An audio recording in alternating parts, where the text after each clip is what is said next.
الصلاة والسلام عليك يا رسول الله وعلى آلك وأصحابك يا حبيب الله۔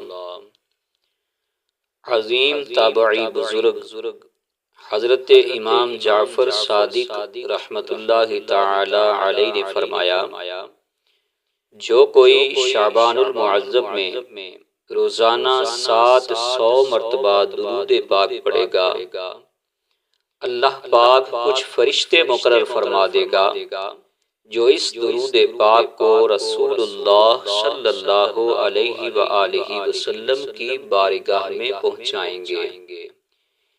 اس سے رسول اللہ صلی اللہ علیہ وآلہ وسلم کی روح مبارک خوش ہوگی۔